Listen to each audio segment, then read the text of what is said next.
அவங்க ராத்திரி 1 மணிக்கு கிளினிக் மூடுவேன்னு சொல்லி சொல்கிறாங்க. அது அந்த நம்ம பார்த்துருக்குறோம் எல்லாருமே, இங்கேயே நிறைய டாக்டர்ஸ்லாம் வேறு இருக்கிறீங்க.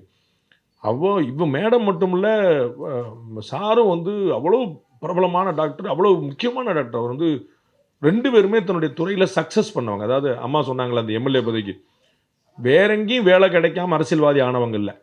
அவங்களுடைய கெரியரில் அவங்கள பீக்கில் இருந்தபோது, இன்றைக்கி நம்ம நிறைய பேர் பார்க்குறோம், அவங்க கெரியரில் பீக்கில் இருந்தபோது நான் வேறு போஸ்ட்டில் இருந்தேன், அங்கங்கே இருந்தேன், நான் கெரியரில் பீக்கில் இங்கே வந்திருக்கேன் அப்படின்னு.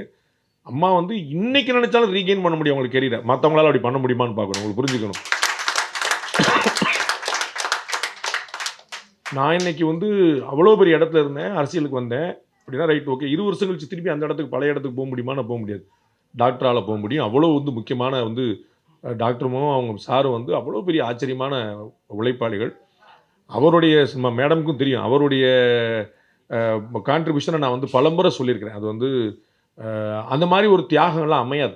இன்றைக்கி நீங்கள் எல்லோரும் பார்த்து மேடம் வந்து பெண்கள் இல்லையே ரொம்ப குறைவாக இருக்கிறாங்களே கவலைப்பட்டு இருந்தாங்க. சிம்பிள் ரீசன், நீங்கள் எல்லாம் கிளாஸில் சேர்றதுக்கு உங்களுடைய ஒய்ஃப்கிட்ட பெர்மிஷன் கேட்டிங்களான்னு யோசிங்க. யாருமே கேட்குறது கிடையாது. நாம் வந்து ஒரு பிளான் பண்ணோம், நம்ம சேர்ந்துடும், அவ்வளோதான். வந்து அதுக்கு வந்து தேவை இருக்கிறது இல்லை. ஆனால் ஒரு ஒய்ஃப் வந்து இந்த கிளாஸில் சேரணும்னா அவங்க எவ்வளோ பெர்மிஷன் கிளியர் பண்ண வேண்டியிருக்குன்னு பார்க்கணும். அதுதான் வந்து ரொம்ப அடிப்படையான விஷயம்.